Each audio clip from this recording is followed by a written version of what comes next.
Okay, so welcome everyone to this evening's event. I am Scott Edgar. I'm the Assistant Arts and Cultural Programmer at Belfast Linen Hall Library. For those of you unfamiliar with the library, we're the oldest such institution in Belfast, and we're the only library in Ireland that generates a proportion of our income from our membership. So if you enjoy this evening's event, please visit our website, and there you can find out more about becoming a member.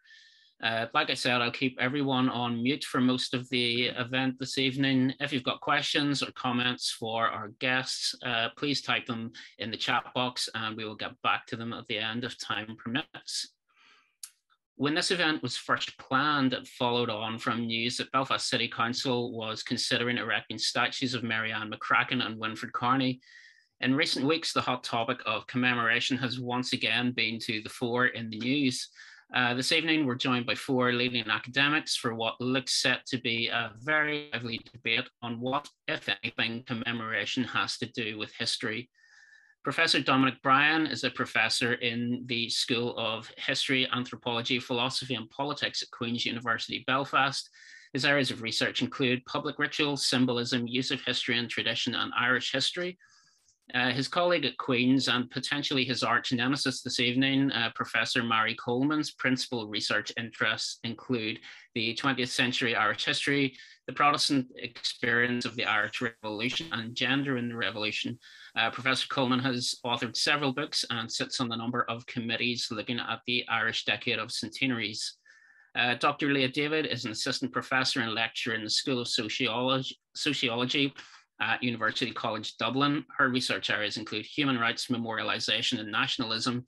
And Dr. Laura McAtackney is an associate professor in the School of Culture and Society at Aarhus University, Denmark, where her research includes urban history, gender, and globalization.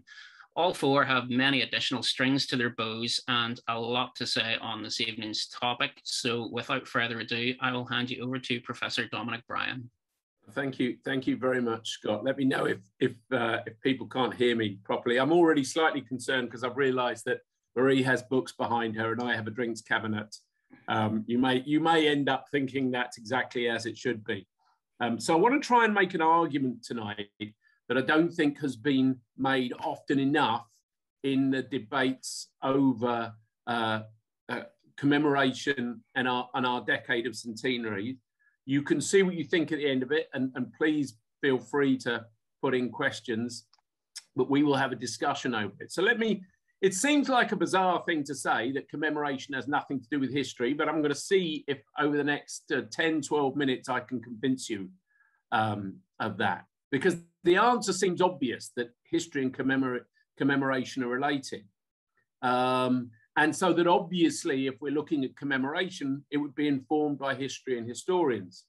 And of course, our decade of centenary has been dripping with history. Historians advising governments, historians on radio and TV, documentaries full of historians and books.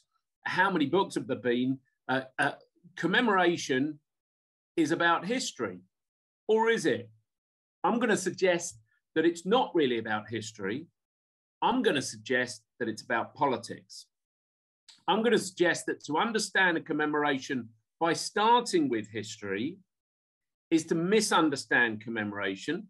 I'm going to suggest that a sociologist or a social psychologist, a political scientist, and yes, even the anthropologist are probably where you need to start. And it's interesting that those groups of academics are rarely part of the debate. The fundamental idea in my argument is that commemoration is about the politics of social groups. Commemoration has a function in what we would call identity politics. So here's the guts of my argument. And this is important. Commemoration takes place in the present, all right?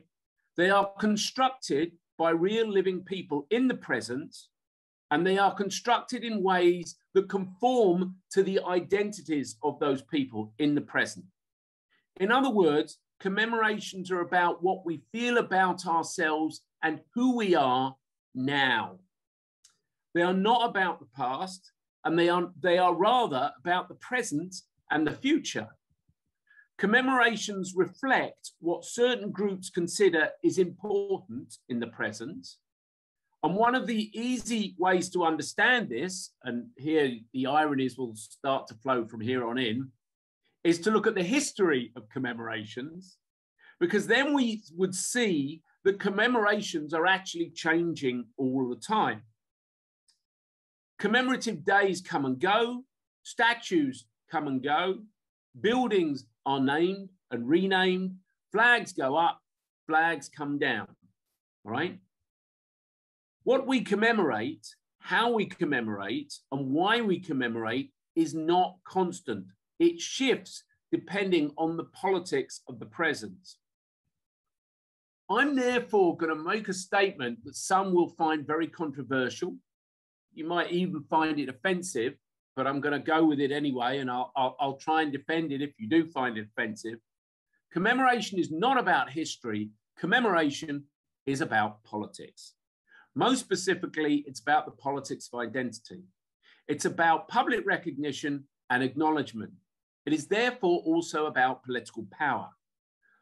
And alongside a look at who gets commemorated, we've got the flip side of the coin, and that is what gets forgotten. So what parts of our story become forgotten.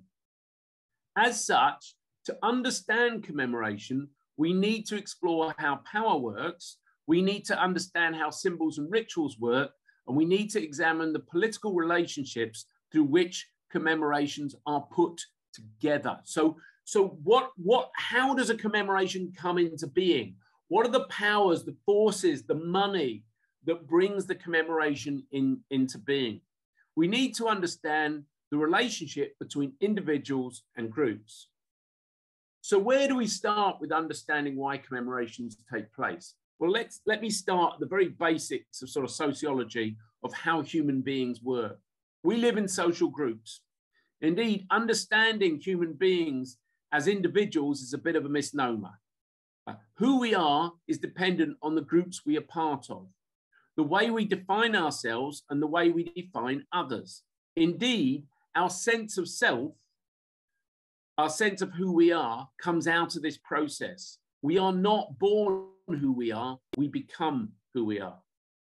So that the way groups define themselves is very important. This is, of course, true of all sorts of groups, small groups like families and large groups. For small groups, we most frequently use the idea of parenthood and lineage. But with larger groups, we need something more to bond that group together. And that's often and recently be called the imagined community. How does that larger group imagine itself as a whole, and who's in it and who's not in it?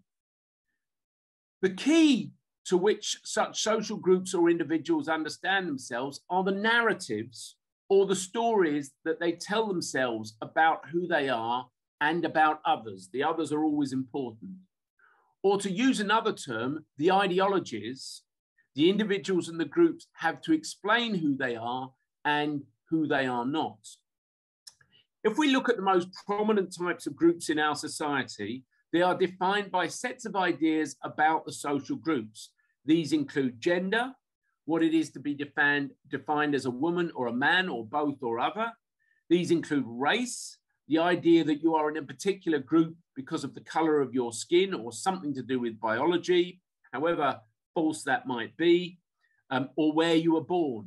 These include ethnicity, the idea that you're in a social group because of your religion or your language or the imagined history of your group, or indeed social class, differences based on status or wealth. And most powerfully, and this is important, in our modern world, the nation or nationalism, the way people in our world are organized. I want to note here that these categories overlap and that our identity can mean that we're impacted by all or most of these groups. And I'll come back to that in a moment. Note that all these groups are relationships between what you are and what you are not. Being a man or a woman, being black or being white, being Protestant or Catholic, being Irish American or Italian American, being Asian or American, being British or Irish or French or Indian or South African are all relationship identities. They involve what you are and what you are not. We might also note at this point, if we look at the statues in our public spaces, they are massively overrepresented by white men from higher classes representing versions of the local dominant ethnicity or national identity. So it's interesting that our public space is representative of particular types of group. Some of these categories involve an element of choice, others are ascribed to you by society, but it is important to remember that these identities are socially constructed. There's nothing at one sense natural about them, except of course that human beings naturally form into groups. And the boundaries between these groups can be fluid. They can change, and some individuals can move across these boundaries or defy these boundaries. And the importance and the roles of these groups can change over time. That's also important, and I'll come back to that. But these boundaries are also policed. Membership of groups can be enforced. Included in this enforcement is a history of discrimination. Central to belonging in these groups are the narratives, the stories we tell ourselves about who we are, and the way we enact our roles in everyday life through the performances and the ways and the behaviors you have. I've recently been getting very agitated about one of those performances, and that's school uniforms. For all the things I've tweeted over the years, nothing seems to get you likes as criticising Northern Ireland school uniforms. And of course, unbelievably, Northern Ireland still, most of the schools still stop girls from wearing trousers at school. Astonishing, really. But these are parts of the way our society make gender performances in our world. It's an example of a gender performance and a gender restriction.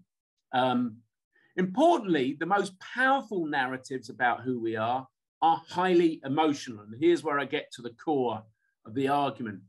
These are stories from the past that at some point live in our present, as some people have put it, a bit like ghosts. They are the talk of sacrifice for a cause and for a people. They make a claim of justice or freedom or democracy, usually something connected with God. So as a very well-known singer once put it, usually the people who want to make this claim also claim they have God on their side in certain ways. They are about victory and defeat, valiant defense and sacrifice, martyrdom, strength, bravery, courage and valor. They are about what people did for us and what other people did to us. They tap into the central norms and values of a particular group. In short, this is the central role commemorative practice has in identity belonging. Because commemorative practice could be described as the sacred performance of the social group. Commemorations are the things we decide or sometimes are told that make us who we are. We are told that they died for us. We are told they sacrificed themselves for us. They live in glorious memory. We owe them a debt, all right? These are all group boundary statements. The idea that our ancestors or spirits or ghosts or souls or even the unknown soldier have died or sacrificed themselves for the existence of the group is common in one way and another in most societies. So we don't have to look at the particular narratives because you find this practice repeated time and time again all over the world. But as been noted time and time again, they are particularly powerful in what we call ethnic or national groups, in what Benedict Anderson famously called the imagined community. Far from commemorations around the world being very different from each other, they are all strikingly very similar to each other. And let's look at the evidence for that. Too far. The capital cities of nearly all the nations of the world are full of statues of men, in brackets, heroes, in military uniforms who fought in battles, some they lost, some they won, in in which they sacrifice themselves, or more often other people, in glorious memory. They apparently tell the story of millions of people, although when you look more closely, they usually tell the story of an elite group within that society. And in countries, and just look at the statues around us in Belfast, you'll find that story told as it is in many, many places. And in countries and in ethnic groups around the world, we have days of remembering, very often remembering the moments of trauma or loss of our people. The years become a cycle of markers that help us to remind us of the narratives of who we are. And then there are the museums, the places that capture the objects that remind us who we are and who we are not. The objects are often put in special cases with a card that tells us a story of who we are and who we are not. And let's not leave out the flags that tell a story, that are raised at the playing of a national anthem or a special song, that usually tell us how bloody wonderful we are. And I use the word bloody very distinctively, all right? I use it intentionally because the songs that are sung with that flag often refer to victory and defeat and martyrdom. So the word bloody, I think, links with that very well. Those flags are often treated as sacred objects, or, as often take the place, if they're not your flag, they are burned. Then there are the bookshelves, full of history books that tell us a story defining these groups, particularly the groups organized into nations. And here, please note that most or nearly none of these history books have sociological explanations of what a nation is. It is nearly always assumed, not always, but nearly always. And then there's your school curriculums, where the story that we must tell ourselves gets repeated time and time again. We need more Irish history. We need more Ulster Scots. We need more kings and queens of England. All right. What people are saying when they claim that is they're saying we need to make sure that our young ones have the same identity that we want. All right. And of course, there's the naming of institutions and the buildings and the streets and the parks and the playgrounds and the sports ground, all reminding us who we are and who we are not. Then there is the endless TV dramas and documentaries that romanticize the groups that we are looking at. And to throw something in we might debate, the problem is with historians, I've argued, is that they are deeply, deeply embedded in this process. They are not really explaining commemoration, they are part of it. So what we remember and forget is defined by the political dynamics of the social groups. And because politics and power are not static, neither are the commemorations. They are part of the social changes that take place in our world. This is why statues go up and folks, statues will come down. Statues always have come down, all right? The idea that our public realm stays the same is if you like, a myth. This is why museums gain objects, then sometimes have to give them back. Because commemoration is part of the process of social group identification. This is why the role in women in 1916 uprising was not remembered at the 50th anniversary in 1966, but was all over the Dublin buses at the 100th anniversary in 2016. This is why Gallipoli is remembered as a defining moment of a nation in Australia, for a nation like Australia, and almost forgotten on the island of Ireland, where so many embattled soldiers return to.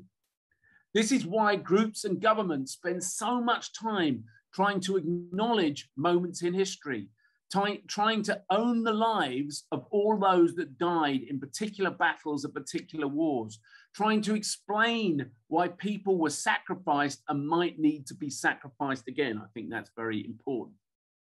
Note how little we remember the hundreds and thousands that died in the Industrial Revolution, or the many tens of thousands that died in epidemics or in famines. Now, there are some obvious cases where that isn't true, all right?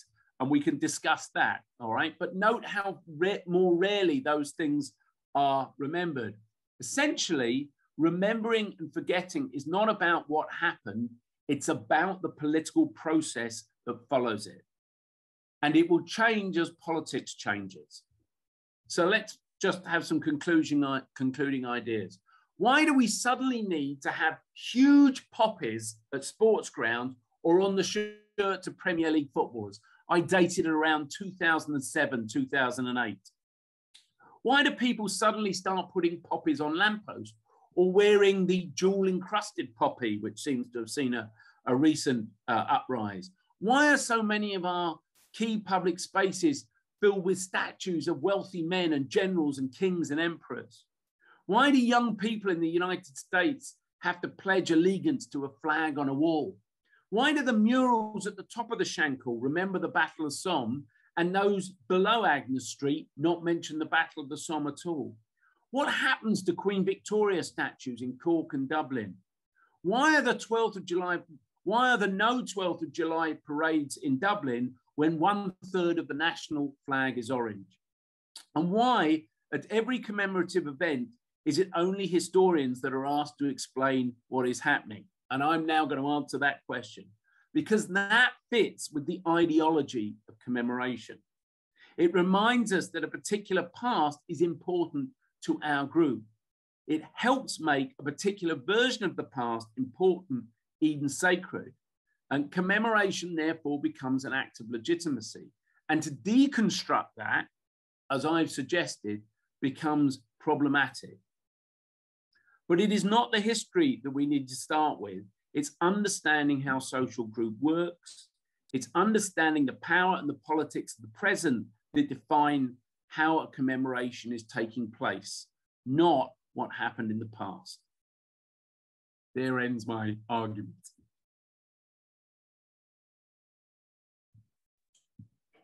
Okay, I think the idea was that I would follow that. I kept my camera on there, and it's probably just as well I did, because had I had it off, you would have seen me do nothing but yawn, because that 20-minute spiel has been the greatest waste of my time and everybody else's time. And quite frankly, if it wasn't for the other two speakers here, I'd tell everybody to leave the meeting and go home, because you have just heard the greatest waste of time. That is an utter straw man argument. There is nothing remotely controversial about anything that Dominic said there. Show me one historian. I'll give you this. You can, maybe we'll give you the first a chance of rebuttal in the questions and answers. Give me the name of any one historian who has ever said that commemoration is anything other than political. I sit on with a number of other historians, boo, hiss, on the Northern Ireland. Now, let me get this right. We work under the auspices of the Northern Ireland office, and we are the Centenary Historical Advisory Panel. And we have been dubbed wonderfully by the British Embassy in Dublin as the CHAPS, the CHAPS. And I say it's worth sitting on the committee just for that acronym alone. We are under no illusions as to why the Northern Ireland office has taken control of the centenary of Northern Ireland. And it's because you couldn't let the politicians here do it.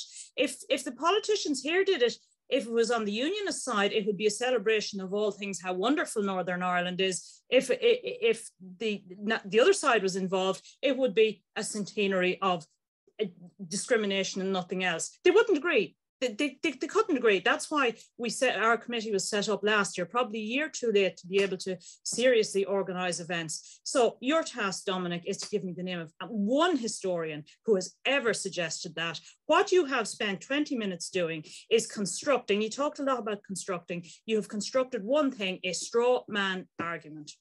Now, I'm going to go and deconstruct your straw man and knock it down, and it won't be very hard. I can huff and puff like the wolf at the first little piggy's house and knock it down quite easily. Because you've asked the questions about why it's only the historians. So why are the historians the ones who are on the BBC, or why are the historians the ones on the documentaries, or why are the historians the ones who write the books? You're just jealous, because we're the ones they come to. You're jealous because you go into Waterstones and there is a section on Irish history, and I haven't yet found the anthropology section in Waterstones or any other, not giving any commercial advantage there, bookshop, I'll say. So let me answer your broader question of why, what you had at the end there, why only the historians? And there's a number of reasons why historians are very well placed to comment on these events. And first of all, is historians know how to communicate. Yes, we write books. Well, we wouldn't be writing them, and there wouldn't be a history section in any bookshop. I'll say No Alibis and the other bookshops there, seeing as I've mentioned the W Place, I'll mention the other bookshops as well, just to sort of balance it up there. If the public didn't go out and buy those books, then we wouldn't be writing them. There'd be no market for them. Diarmaid Farragher's new book on the Irish Civil War, best-selling book, best-selling non-fiction book in the south of Ireland for the last couple of weeks. Joe Duffy's book on the children of 1916 was the book of the year in Ireland in 2016. The Atlas of the Irish Revolution, literally sold by the lorry load because they had to import it in pallets on a lorry from Italy where it was printed. So the public want to read what we have to say. I mean, when the anthropology books are there, then maybe people will know who the anthropologist is, and maybe the BBC will come and ask you. We communicate well, we communicate effectively because we understand our audience. And we don't go into a lot of jargon about imagined communities and group belonging and all that sort of thing. We might do that in our seminars and our academic articles, but when dealing with our public audience, we communicate with our audience. We tell the story that people want to hear. So that's the first thing historians do. Historians communicate. The other thing historians do is historians provide content. Good luck running all those commemorations about historical events if you don't actually know what they're about.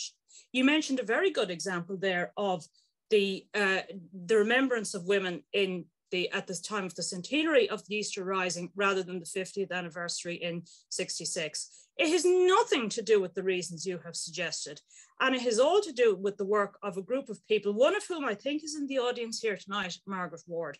It has all to do with the high-level academic research by a group of by academic historians in women's history who worked tirelessly in the 1970s against a lot of hostility to the idea that people should be writing about women in Irish history. Had it not been for the work of Margaret, her wonderful seminal work on unmanageable revolutionaries, and a host of other works which drew their inspiration from that, which went to the archives, which explored the role of women, which put out there for the public to buy books on women, who told us what women did in the Rising, there'd have been nothing to commemorate because they wouldn't have known what they were talking about. So you're completely wrong on that. And the answer to your question on that as to why women were central to the commemorations in 2016 as opposed to 66 is it is thanks to the great work of historians. Other things historians do. Historians complicate. You gave us a nice pat version of national myths there about founders and people for whom there are statues up all around the place. That's not the fault of the historians that those are the traditions and the myths that people have, because the one thing historians do is make people feel uncomfortable about things like that. Historians complicate. And one example you are going to see very soon about where historians complicate, one big commemoration coming down the line is America in 2026, the 250th anniversary of the start of the American Revolution in 1776. And it's not going to be all about hearing about the midnight ride of Paul Revere. It's going to look at the work of people like Alan Taylor, who in the last 20 years have started to peel back the layers, have started to look at aspects of colonial America, in particular the role of Native Americans and the relationship of Native Americans with the colonists. The narrative of the American Revolution now, as in the standard academic textbooks, is so much different from Paul Revere running to warn people what was happening and George Washington going one way over a river and the other way. It is much different, and that is down to the work of historians. You're going to get a much more nuanced version of the American Revolution in 2026. So that is a space to watch. Final thing I'll say, I'm using the C word here a lot, not just commemorate. I've talked already about communication, context, and content. The other things historians do, and probably the most important thing that we teach our history students is we provide context. And you cannot understand any of the events. We look at the events we commemorate. You can't look at them in isolation. You cannot look at the Easter Rising without understanding the wider global context of the First World War and Ireland and the United Kingdom's role in that. So that is my response to your question as to why it's only historians, and I look forward to your answer about who these supposed historians are, or others who seem to think that commemoration is not in any way political. Commemoration, there are two parts to it. There is obviously the ritual event of the commemorative act, but then there is also the event which is being commemorated. And if you didn't have the historians, you wouldn't know anything about that in the first place, so you'd have nothing on which to base your commemorative ritual.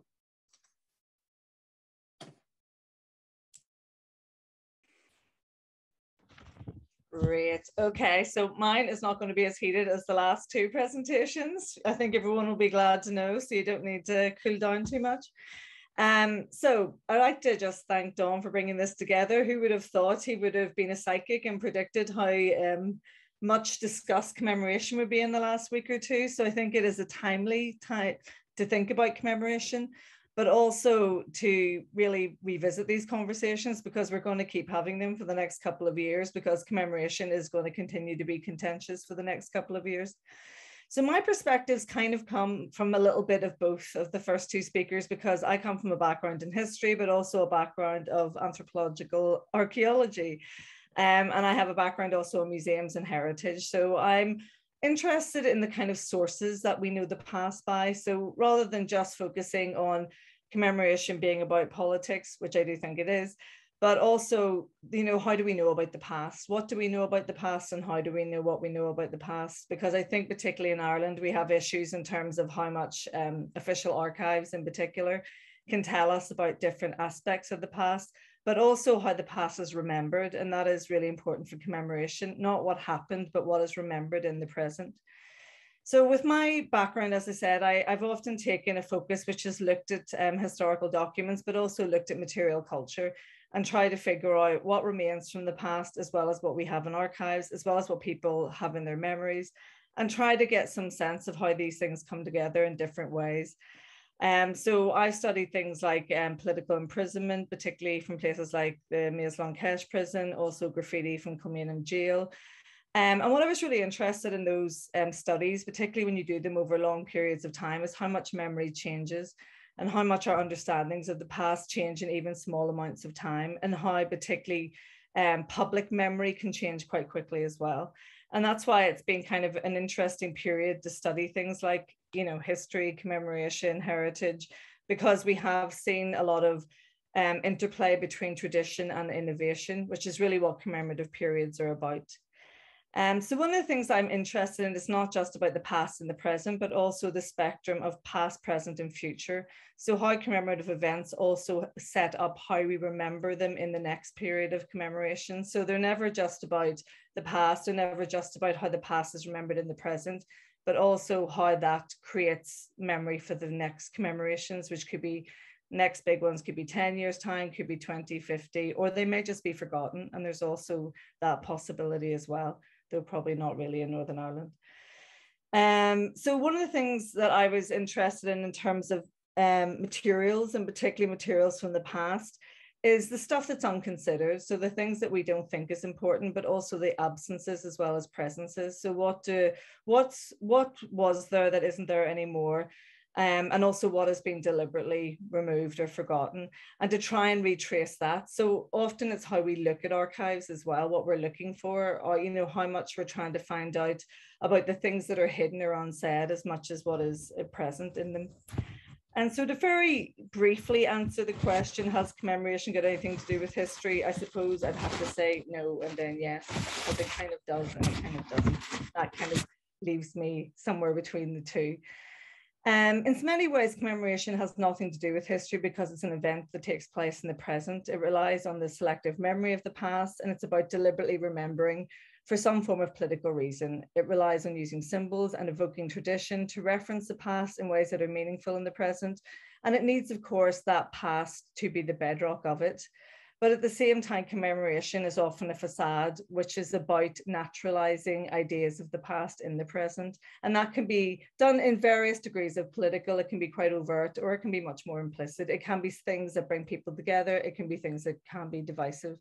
And at the minute in Northern Ireland, it is rather divisive. Commemoration is always about time, but not necessarily about the past in which things occurred. So this past is often reconceived and it is ever changing, as Dom has already said. But commemoration has to start at a certain point in time. We have to think at some point in time that something is worth remembering. And the more people who have political power who get involved in that process, and the more important the commemoration becomes. But it always has that kind of anxious interplay between, will people accept this? Who will accept this? Who will contradict it? And that's what always makes it a kind of active event. Big anniversaries are particularly important, particularly centenaries, but also 50 years, as was already been referenced. And they're looked to by both the public and the media as not just what they're saying about the past, but also how they're referencing it in the present. And this has been notable in the decade of commemorations that has been discussed.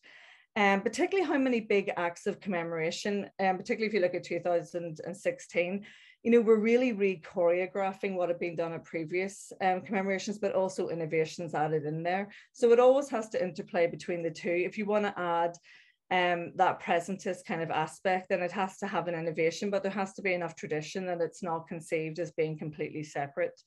The audience is really important. In order for commemorations to be successful, it needs to have symbolic figures take place, and it needs to have a receptive audience to be involved or witness it. Both of these audiences and people who are active in it give it validity.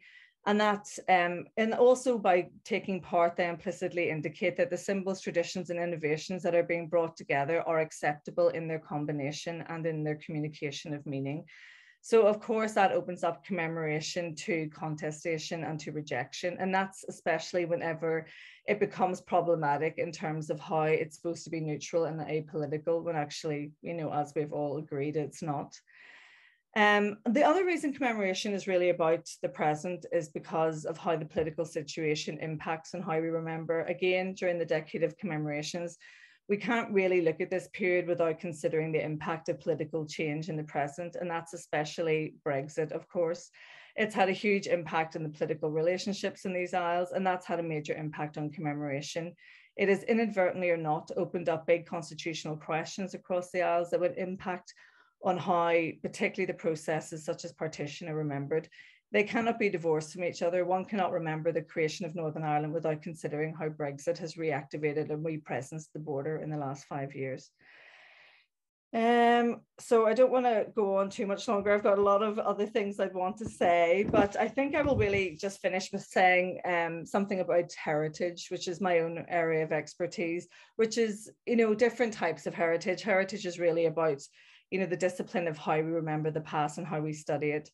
So with my heritage hat on, there are a number of ways that we can ensure that something is remembered from the past, and it's not just about commemorative acts. There are many material dimensions as well. There is the act of memorialization, which Dom has already referenced, which is always about the power to proclaim something worthy of retaining, especially if statues are significant and are erected and placed in important public places and are retained there. There are museums who collect elite and everyday objects, but always objects that are deemed worthy of retention. And that's important, to tell us in terms of the future, how we can remember the past if we don't collect stuff from particular presences. And this is particularly a conversation we've been having for women who study, particularly women's roles 100 years ago, that many museums have found that even when they wanted to tell the stories of women, they found it quite difficult because of the lack of collections they have, because people didn't deem them worthy, or they didn't take collections, or they got rid of them. There are some significant collections in different museums, but there's also a lot of museums that just don't really have anything. And they often skew towards elite women. So then they create their own inertias as well, as documents also tend to do.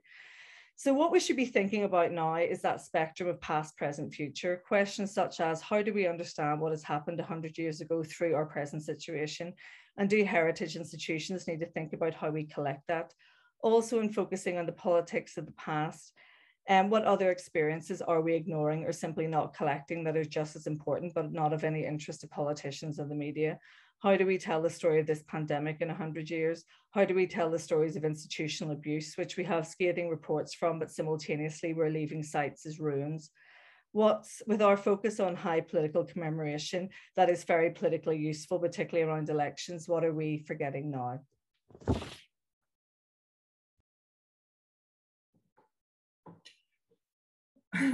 Okay, this is such an enjoyable event, I have to say, because finally we have some heated debate, and I hope to add more to it. I made really several points that I wanted to say, but now I'm a bit thrown away by the whole debate, so I'll try to collect several points from what has been said previously. Okay, to start with, good thing is that we all agree it has to do with politics. Okay, at least that is the point that is not contested in this panel. Now, to go back to commemorations. Commemorations are actually state-sponsored memorialization project, just as museums and monuments and history textbooks.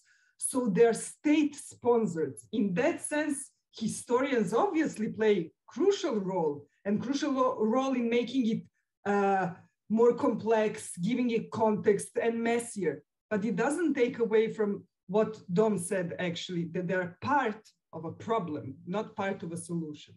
And I'll try to explain this. Why do I say that? Yes, you're completely right. Today, we see completely different kinds of histories. We see different kinds of commemorations, but it also follows certain trends. It follows certain trends that are independent from the field of commemoration, so to say. It has to do with the ways in which, for example, human rights developed. Those ideas kind of became generated in different discourses. And to go back maybe to, I have 4 points that I want to make about commemorations, and maybe it will come together at the end. So first thing is, again, to go back with Dom already said about those actors, carrier groups, agents, whatever we want to call them, different groups of people who actually come together and they want to promote their narrative or counter narrative to the hegemonic narrative. And what is important to understand that because commemorations often are nation state or state-sponsored memorization project, many voices are not heard and are never going to be heard. On the other hand, we have many different voices that are going to be heard. So what is actually happening there? So what is important to understand that those voices that are going to be heard are those people or those groups of people who actually have resources available. And when I say resources, I think about not only monetary, financial, but I mean as symbolical resources, technological, discursive resources. They come together. It doesn't matter if we talk about people of 20 people or 2,000 people, because we cannot see what is happening backstage if we see or hear their voice. It is also important to say that commemorations are never fully inclusive. It is always about one or two hegemonic groups of people who are actually, and that's why I think that Dom is completely correct when he says it's about politics of power, who actually has this power to be heard. It is also very important to understand that it is about this meaning-making process for those groups and individuals. What happened in the past and how that reflects to our own identities. My second point is, and I think it is very useful to understand it in those terms, to read commemorations as a text. You can actually take commemorations, you can try to understand what symbols are there, what semiotic is presented there, speeches, to understand the rules of commemorations, songs, flags, colors. Everything has its own place. It is, of course, very performative event, and there are strict or flexible rules, but we know what is going to happen, who is going to be the audience, what is going to, who is going to sing what, who is going to talk. But even more than that, just to see and to try to understand who stands where, who is giving speeches, who is actually, how those hierarchies are being made. And this goes back how this context is being built through those matrices of already well-embedded narratives of heroism, victimhood, etc. So those narratives are already there. How we are going to fill them with context, or content, it is in a way just a side thing that reflects on the current politics, not in a way, not more than that. But the importance of reading commemorations as a text is actually to see who is included and who is excluded. Who belongs here? Who are we? Who is on our side? Who is us versus them? And of course, who is present and who is absent, or what is present, what is absent. So what is being remembered, what is being forgotten. Third point is that actually, and Dom also mentioned that it's all about those moral claims. So each of those groups who is presenting certain narrative or commemorative narrative is claiming certain things. Often we hear about the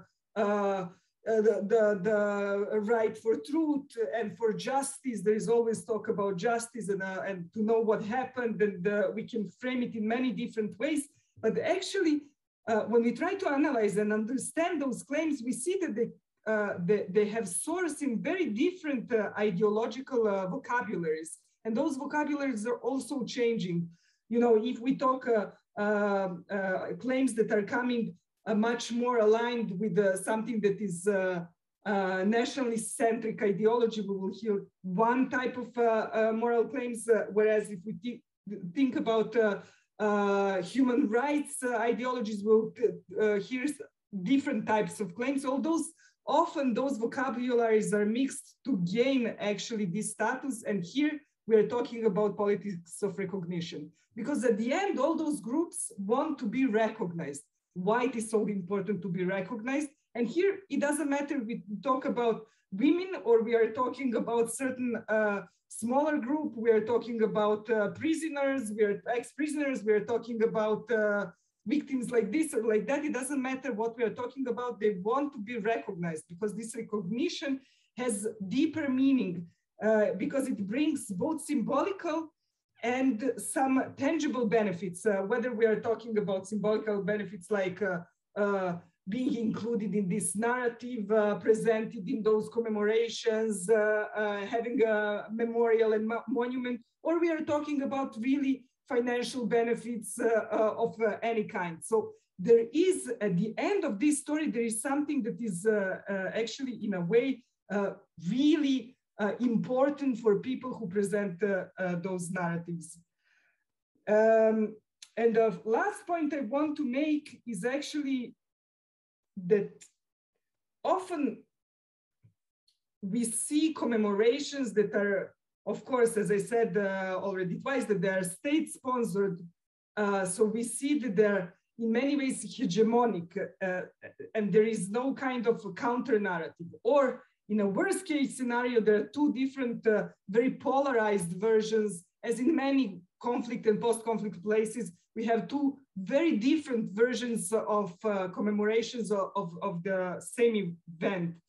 But actually what I want to say that there are two possibilities when we have this hegemonic state-sponsored narrative. Either it is not already, it is not anymore in a living memory. So, it, you know, kind of who cares? We all agree on how it is, what happened in the past, and it doesn't have anything, any emotional engagement on the part of the audience. So we are all okay to say that this happened in this way. So in a way, this is how we treat commemorations that that become mostly ceremonial. The other side of that story is when we have very hegemonic commemorations that actually we see this power struggle that one narrative won. So in that sense, we have a hegemony of narrative, which is never good. And it is never good because it always obscures those this messiness and the context and everything that is, you know, nothing is black and white at the end of the day. And there are many stories of people who don't fit to it, but they will never fit because this is now a hegemonic narrative.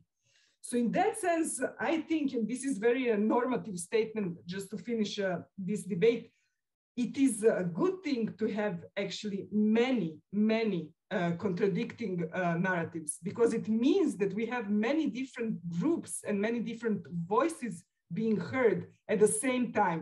So it means that we are actually allowing and having this democratic, open political space to have different voices heard, as opposed to have something that is very much dictated as this what happened and this is how we are going to remember it. And although it often goes against our nation, against our nature as human beings, being stuck in this limbo of not understanding what is actually happening when we have so many different voices, and it makes kind of this cacophonic noise. Actually, it is much better thing than to have polarized narratives or commemorations or one state-led commemoration. And I will end here.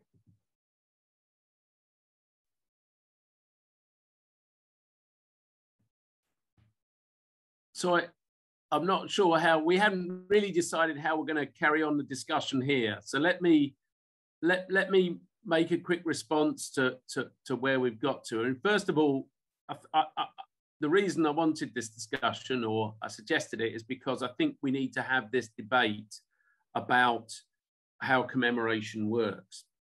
And I suppose at heart, Marie throws a few things about historians being good communicators, and that I'm not denying there aren't loads of great historians out there, by the way, folks, not in any way, shape or form. What I'm suggesting is the difficulty with history is that it is part of the narrative in which we understand the groups that we're in. It's not outside the narrative, it's part. You're taught at school that the history tells you who you are, all right? You're taught on television that history tells you who you are, all right? And despite what Marie says, that is why historians are invited to do the commemoration stuff, because governments want historians to legitimize that process. I'm not saying they shouldn't be involved, but let's not kid ourselves. They don't invite some of those other academics, not because we're not good communicators, but because we don't fit in, because the sorts of things we're going to argue do not fit in with the broad narrative that they want. Of course, historians complicate it. Historians should complicate it. Of course, historians change it, but the difficulty historians have is they are embedded in the story. They were also the creators of the story in the first place, Marie. So I'm not suggesting historians shouldn't be involved, but you must admit, if you look at the list of all of these bodies that have looked over this process over the last 10 years, I don't really believe one can argue that it's just historians because they're good communicators. I don't really think you can argue that the media just pick on historians because they're the good communicators. They pick on them because they tell the stories and the narratives they think people want to hear. They're not. So the interesting thing is how history is embedded in our society for me. And that tells a story.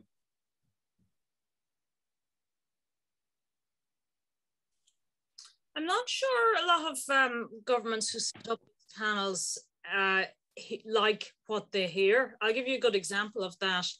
It was the Irish government's commemoration of the bicentenary of the 1798 rebellion in 1998. What the Irish government wanted, coinciding in particular with the signing of the Good Friday Agreement, was a nice little pat narrative about the united Irishmen and about how was the different sectarian traditions coming together. They had a panel of historians. They got something very different. They got historians who said, no, we're not buying into that. What about the Scullabogue massacre? That doesn't fit in with your nice little pat answer on how wonderful 1798 was as the coming together of all these united Irishmen.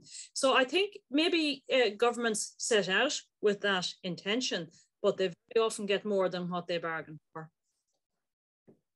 Yeah, I'm not saying that historians don't influence for good, all right, but I still think the discipline of history is a part of these processes in a way that a lot of other disciplines aren't. Lea, you've looked at a number of other case studies around the world, effectively, of storytelling and narratives. I just wonder what you see in some of those places, and if there are any comparisons with the sort of process I'm talking about here with the decade of centenaries.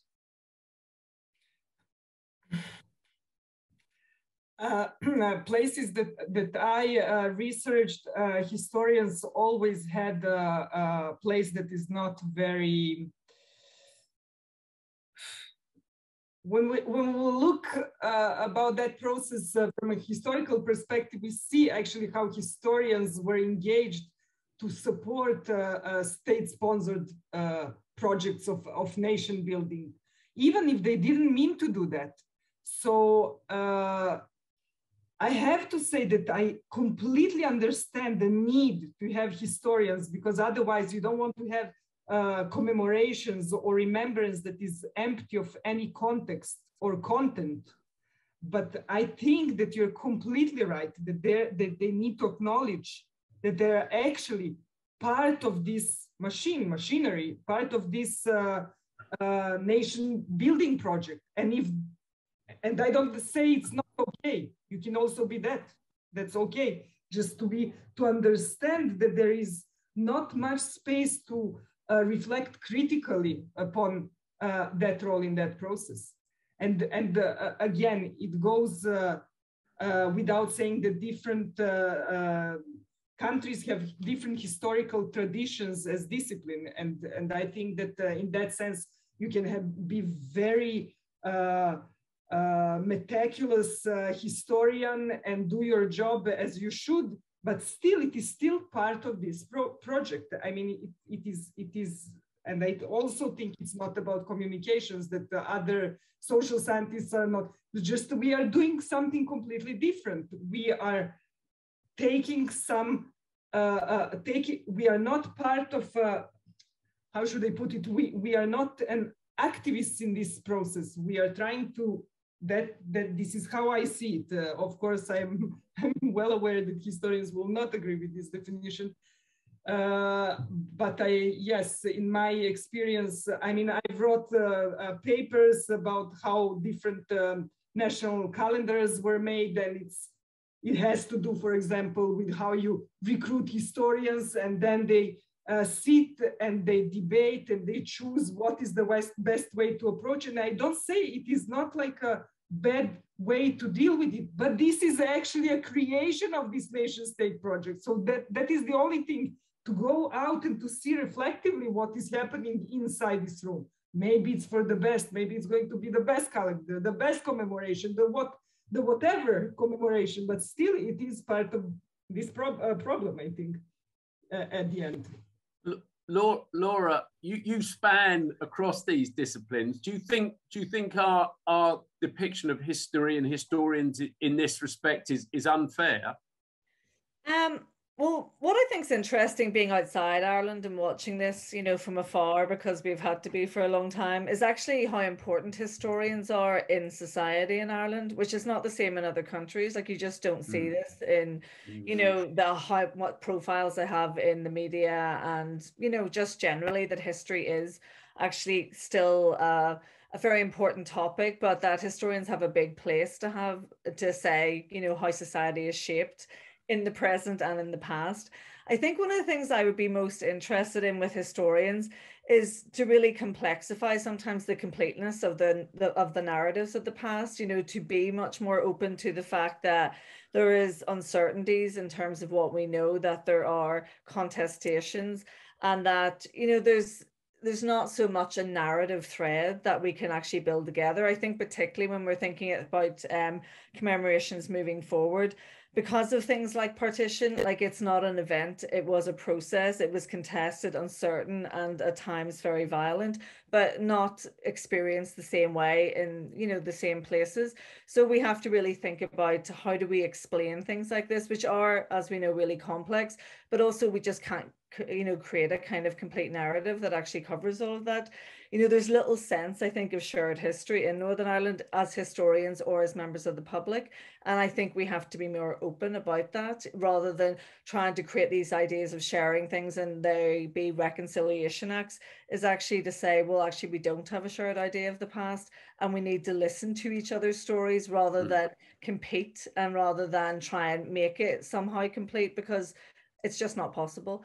And that's what I think actually is what really interesting in terms of all the different historians, can bring different layers to that. But I would love it more within, single works, that there's much more of that kind of openness to not really being sure about what happened and what it means. So I've wondered, Laura, picking up on what you said, and I wonder what Marie thinks about this. I've often wondered, we're looking at different cultural dynamics in different places. Do history and historians play a bigger role in political culture in Ireland than they would do in many other places in the world? It appears to me to be so. Marie, do you think that's unfair? Do you think? Go on. I think the United States would stand out. I mean, if you think, say, like the White House has its own historical unit, I think Congress might have its own historian. We don't have an equivalent like that. We don't have an official historian of Dáil Éireann, or I don't think in Britain we have. Do we have? Is there? I'm not sure there's a historian, there's a job like, historian of Parliament, where there is that equivalent in the US. So I think the US would stand out as one. Of course, it's wonderful for our history graduates to get all these wonderful jobs. Now, nobody's talking about literature. You're all beating up on us poor historians. Tell me, where's the historian laureate? Anyone? I've never heard of a historian laureate, but we've got poet laureates. We've started in some of the county councils in the south of Ireland to have historians in residence for the decade of centenaries, but that's just an aping of universities and other places having writers in residence. So I'd say literature got there long before we did. I mean, I think the idea of a historian laureate, I'm all for it, and maybe I'll with all these this sort of administrative structure that I am so deeply embedded into, maybe I'll come up with a paper and suggest the appointment of a historian laureate, and I could have it, and then somebody else could have it the next year. So there. Look forward to you taking the seat, Marie. I've created a new job for myself. Lea. But no, I think the US is and just the literature is the other example, just to get back to a serious point. I think it is, again, from someone who is coming from the outside, and I researched a lot the Western Balkans and Israeli-Palestinian conflict, and history does not occupy that central place because people are not open and not willing to read about it, because there is this fear, just as Laura said, of, being put in this position that you need to hear something that you don't want to hear. And the fact that here, actually, there is such an openness and thirst and willingness for people to read and to engage, I think that is amazingly a good thing. So it's a really, really positive process that is actually happening here. This is how I read it, because we are talking about post-conflict societies that all have some issues with nation building. And in that sense, I think here there is much more openness than in places that I researched. Yeah, it just strikes me. I mean, and I'm going to admit something here. I don't know what the alternative is. So if we look at the process over the decade of centenaries, and perhaps we can finish with some thoughts on this. I have been frustrated.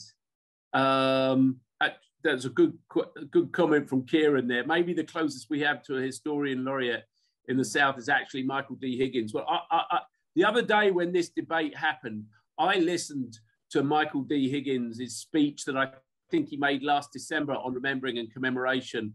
And bloody hell, wouldn't any country wish to have somebody as their president who could speak so well intellectually on such a thing? I thought it was an amazing speech. He's a philosopher, though. He's not a historian. He's he's sociologist. Sociologist, yes. Sociologist, just to be there sure. we are.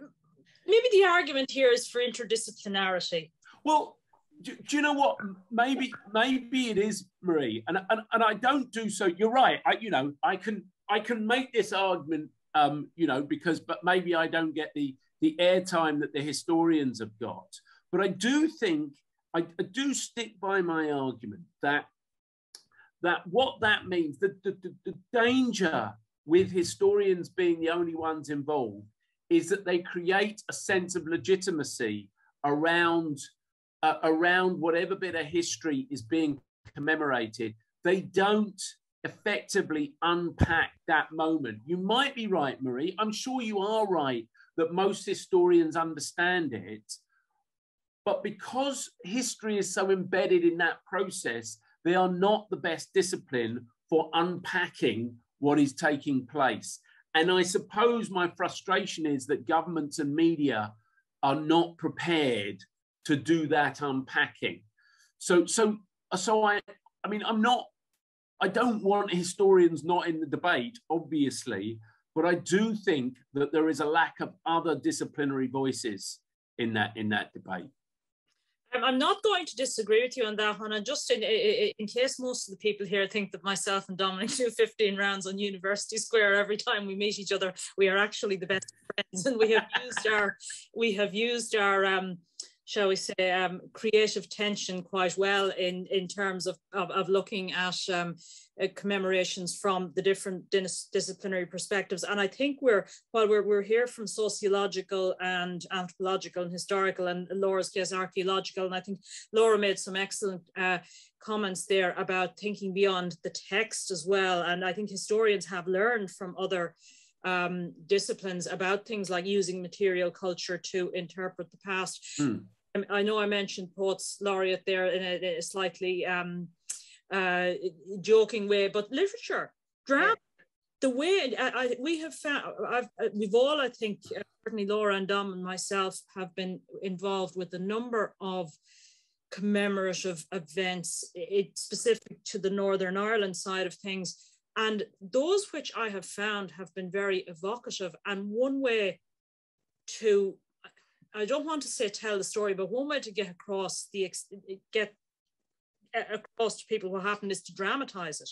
I think drama, poetry, literature, or the arts like that, the creative arts have a huge role to play as well. And I talked about, I know about communication, and the point I was trying to get across, I suppose, was accessibility. Often the creative arts can present reflections on the past in a more accessible way than any of us more maybe text-based academic subjects.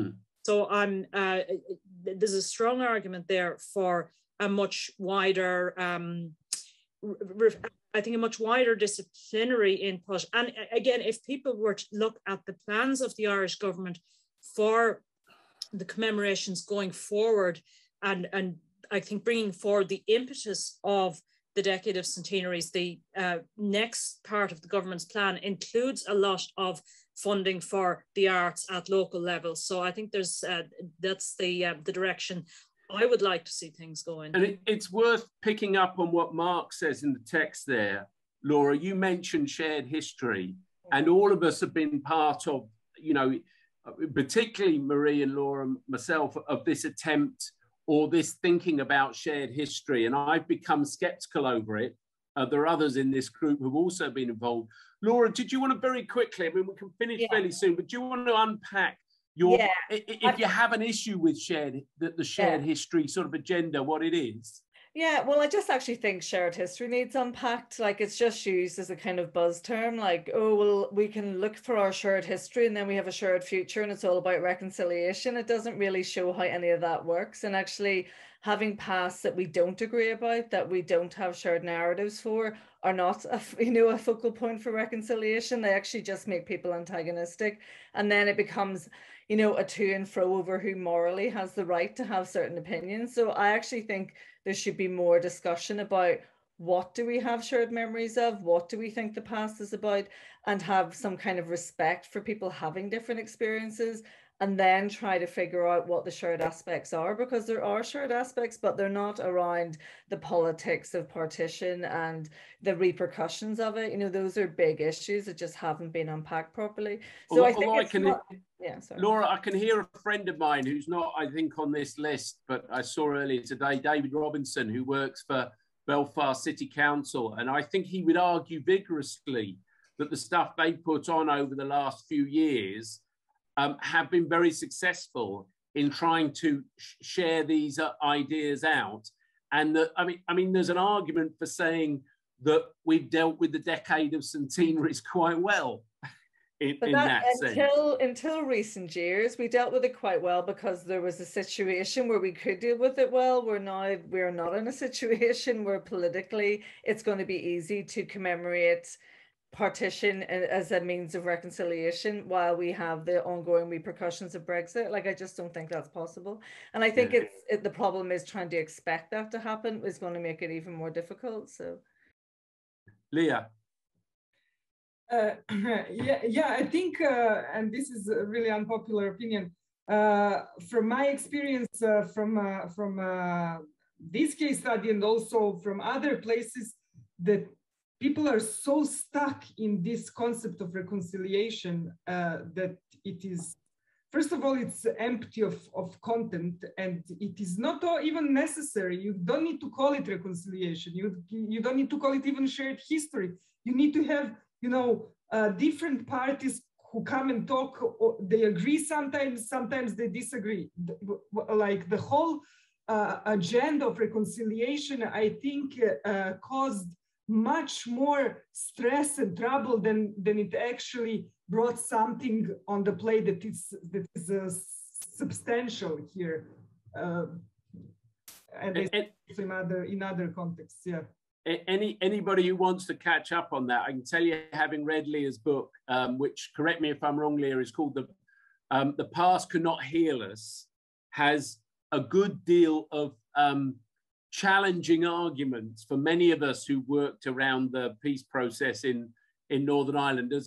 As she pointed out, it's about Israel, Palestine, and about the Balkans, but I think it has things which challenge all of us in a lot of the work we've done, and some of you might find that very interesting.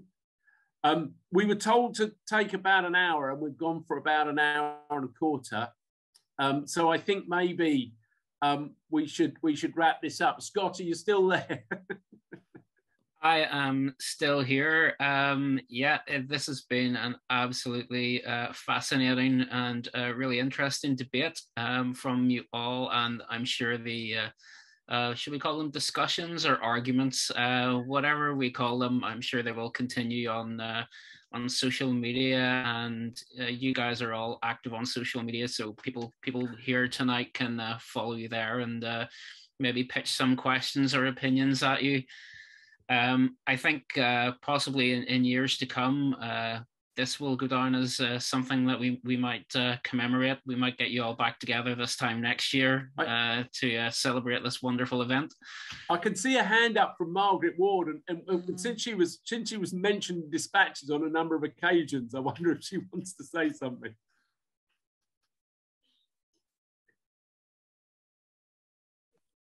Margaret, no, I didn't. That was an accident. I just want to thank you all, though, for a very stimulating debate, and I really applaud Marie for her very robust coming back. I think that kind of set the tone very much there in that combative style. I think that really helped. I think we need to unpick sometimes the different disciplines and where they're coming from and what they contribute to the overall understanding of commemoration and partition here. So thank you all very much. I've enjoyed listening to you. Right. Scott? Yeah, I think we're pretty much wrapped up here. Yeah. Like I said, this is something that we can discuss over and over and over again. On the subject of things that we may or may not be commemorating, the Linen Hall Library over the next month, we'll be hosting a series of events. Some of you in our panel tonight will be taking part in those. Falls under the title of Ireland Divided.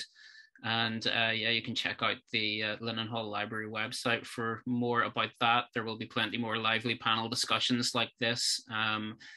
And picking up on what Marie said, there will be literature, drama, all those different ways that we have of putting forward our stories and getting messages across and remembering and commemorating things.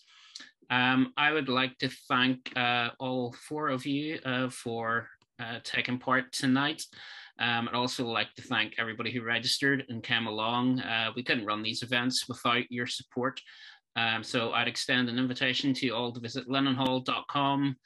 There you can view our upcoming programme of events, including our Ireland Divided series. Find out more about becoming a member of the Linen-Hall Library. Don't forget to go and check out the great work that all of our guests this evening are doing. Look them up on social media, go and check out their books and publications, and enjoy the rest of your evening. And I hope to see you all again soon. Thank you. Thank you. Cheerio. Bye, Lea, Marie, Laura.